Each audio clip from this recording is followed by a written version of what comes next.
Yes, well, this today is what we call a slaughter. This was so bad for Colorado.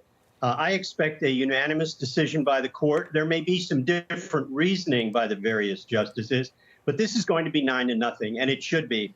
The Colorado should be slapped down, never to rise again on an issue like this.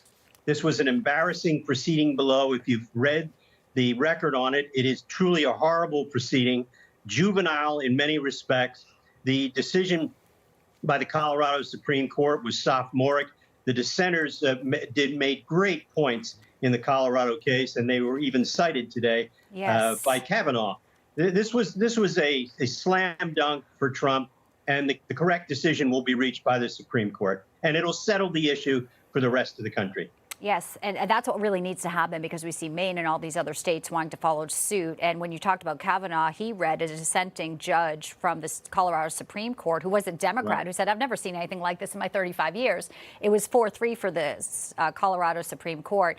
Now, George, you know President Trump very well. Let's play a little bit of his comments post arguments here outside of Mar-a-Lago. I want to get your reaction to some of his comments about January 6th specifically.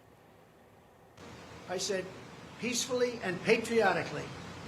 The speech was called Peacefully and Patriotically. It's peacefully and patriotically. He said I said bad statement. It was the exact opposite. So I think you should take a look at the statements that I made before and after, and you'll see a whole different dialogue. He spoke on a range of topics before jumping on that plane heading to Nevada. George, what did you think of the oral arguments, and also a little bit of how Trump's mood was today? Well, I think, of course, President Trump was on offense, as he should be, considering the various unfounded and baseless charges that have been levied against him over the last 6 or 7 months, from his own home being raided in Mar-a-Lago to these bizarre activist DA charges in Atlanta and Manhattan, and of course this landmark case that the Supreme Court is now hearing. What this really has done, it's thrust the Supreme Court into the 2024 election, and this is probably the most intimate the Supreme Court has actually been in any presidential politics since Bush v. Gore. So I think that's really what the Democrats wanted to do here. This was their aim. It was actually to try and sully the reputation of the Supreme Court as a potential violator of civil rights or American rights, considering that they're trying to paint Trump as insurrectionist. Of course, that's false. It's fake. It never happened. And that's why I think Joe and Victoria were absolutely correct that this is going to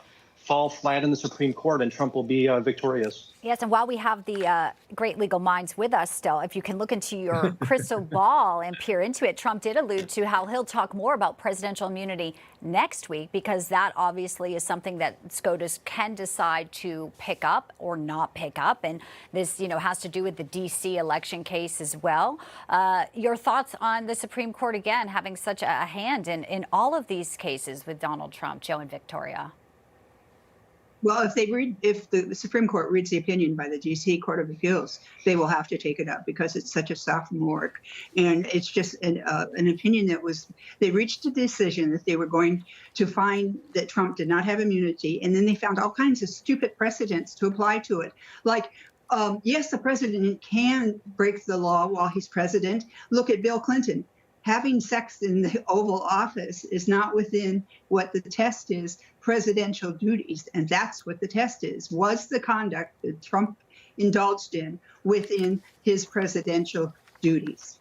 Yeah, and I think was it within the perimeter, the outer perimeter of his duties, whether it was Richard Nixon conspiring on a cover-up, or whether it was Bill Clinton engaged in illegal activity in the Oval Office. Those two examples are useless on this situation because President Trump was on the ellipse behind the White House giving a speech about the election, talking about the election as president of the United States, asking people to peacefully and patriotically have their words known.